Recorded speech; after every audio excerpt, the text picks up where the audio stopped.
So you're on the hunt for quality digital piano and you're looking for that prosumer sweet spot. You can afford to treat yourself, but you're not a super high level player and don't want to drop like $5K or more on a digital piano. So what do you look at? Well, on paper, I always thought the CN39 felt right in that sweet spot, but somehow it got buried in the folds between Kawai's CN and CA lineup.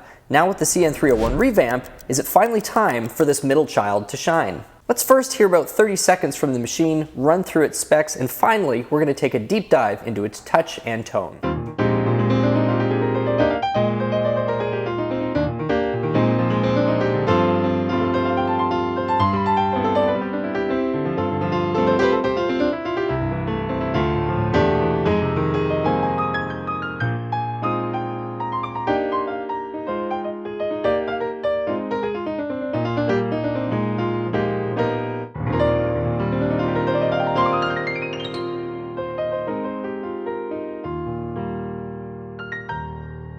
So you've had a quick listen, let's dive right into the critical specs. The Kawai CN301 uses the RH3 hammer action that delivers a triple sensor with let-off simulation. It also has counterweights, and the RH3 has also recently received some improved engineering, which includes a more reinforced back hinge as well as improved key cushioning. The 301 includes the Grand Feel pedal system, which in essence just means that the three pedals spring tension matches that of what you would find on a grand piano for the right damper pedal, left soft pedal, and the middle sostenuto. The tone engine on the 301 is the Progressive Harmonic Imaging Engine. That includes 88 key stereo sampling, up to 256 notes worth of maximum polyphony, and that includes the original SK-EX sample set as well as the SK5, the EX, and the K60 upright, which I have raved about in other reviews. In addition to those 4 bass sample sets, you also get 9 iterations of those samples as well, for a total of 13 piano patches. You also get 32 extra instrumental sounds on that, including various types of electric pianos, organs, harpsichord and mallet, strings, vocal pad, bass and guitar, basically all of your core categories.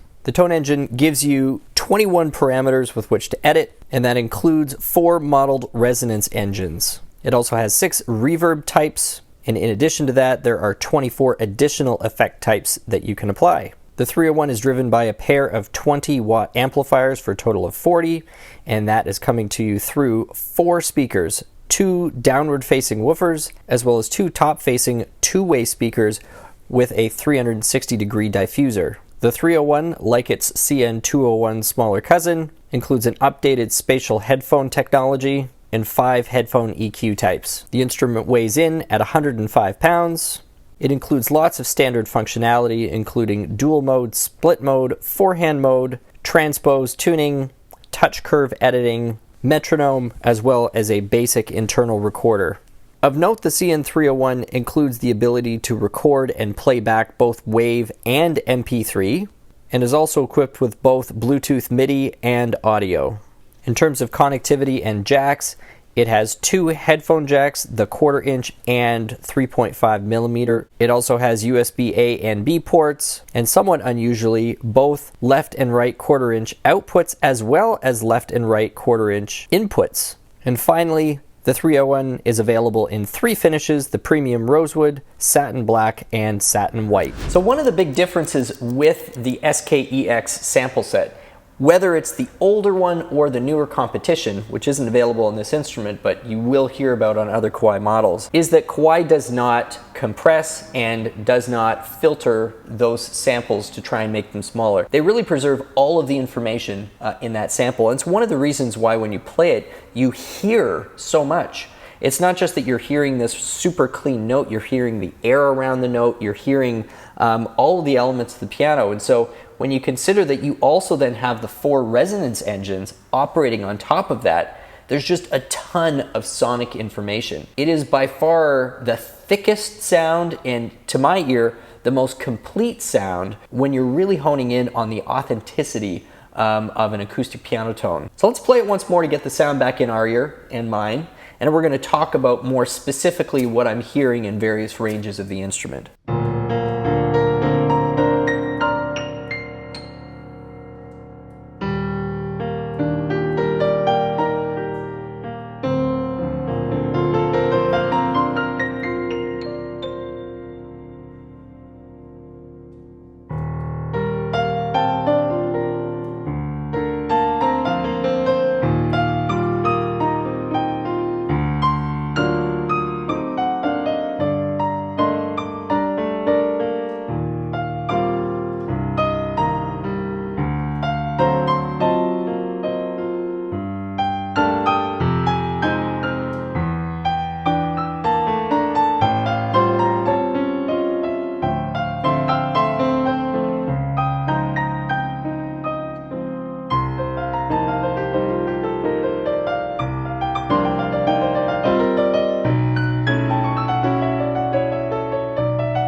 So, several things to talk about. You know, every piano has something about it that stands out within just the first few seconds that you play it. And on this CN301, the combination of the RH3 action and their new speaker setup, what's just screaming at me is just how much nuance and control you have between like your pianissimo range up to like your mezzo forte range, which is usually a pretty narrow band when you're playing a digital piano. On this instrument,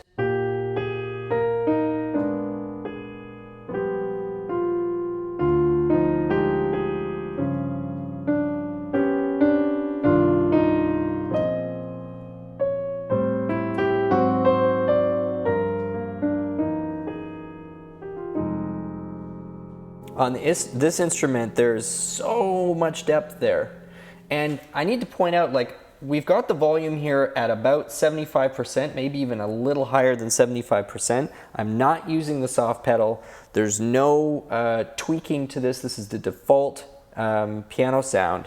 And without having to like whisper across the keys, I'm getting that kind of control in a piano range, in a pianissimo range.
So I really just played through basically my entire dynamic range on that piano, again, without having to use the soft pedal. It's just an enormous palette that this instrument gives you. And that's to be expected on top-end digitals, because that's always one of the things that's eluded digital pianos for so long, is the ability to appropriately mimic the dynamic expression you get on an acoustic piano. So the control is there, but where this stands out from the CN39, which we had mentioned a few times already in the video, is the tightness of the bass, the clarity of the treble, the balance between the two, the stereo image. It's so well executed that honestly you don't even think about it. You don't even realize what's going into creating the tone. You're just hearing it, and there's this true musical connection there.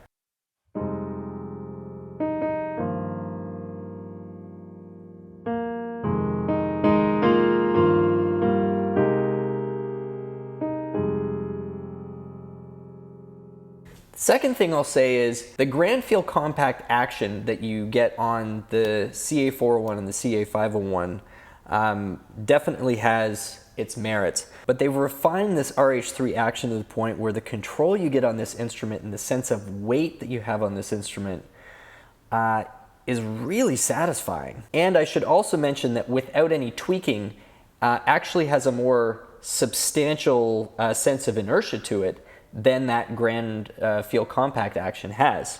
So for people who like more of a medium or a slightly heavier than medium weighting to a key. I know people who actually have preferred this action over the GFC action. Third point I'm going to make is we've talked about the speakers, but more specifically, one of the things that I find pretty remarkable is that they've obviously done a very specific system EQ on this instrument.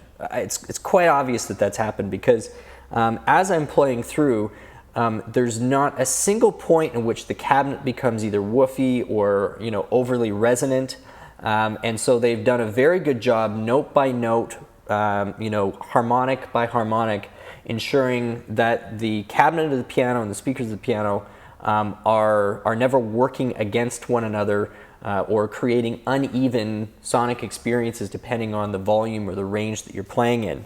So whether I'm playing down here or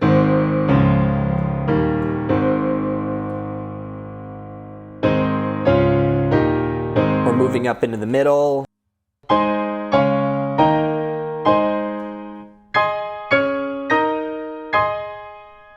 you don't have the sense that there are any sweet spots or the opposite of that, sour spots through the range, which is so nice and honestly not something that you had on the CN39 without some some major tweaking. You could get there, but I always felt that that was one of the things that held it back from being a bigger success. And then fourth point I'm going to make is that despite the fact that we've got this a lot closer to maximum volume than not, even when I'm up in the fortissimo range, the treble never becomes shrill or metallic or super brassy in your ear. So I think that has to do with the updated DSP processing that they've got on here that received a major update when they moved on from the Onkyo circuitry, as well as the physical diffusers that they have on those upward facing speakers. Now you can get in there and do some significant editing. You can tweak the various resonance engines that we've mentioned. There are also some virtual technician presets that you can use. But honestly speaking, unlike a lot of instruments where I feel compelled to get in there and really start tweaking, right off the shelf, this is like virtually perfect.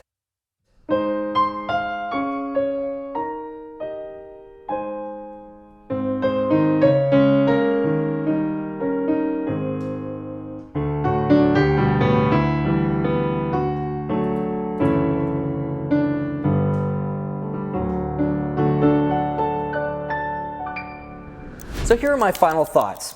The CN301 finally comes into its own with broad appeal and a speaker performance that matches that of the CA401 model, with a meaningful savings between the two for players who don't need, or maybe can't hear, the updated SK sample set. And they love the RH3 action. And for those looking at the CN201 and comparing, a huge increase in the number of sounds and its top-end clarity makes the price premium for the 301 far more justifiable. Of course, only time will tell, but this finally feels like the CN301 has landed with confidence and maturity into this crowded field, and I wouldn't be surprised in the least to see this model taking a lead in the mid-range digital home piano category in the time ahead. Thanks so much for being with us for this video today. If you've enjoyed it or got something out of it, really appreciate if you'd consider subscribing and hitting that notification bell, because we would love you to be back for more videos in the future. We'll see you soon. Take care.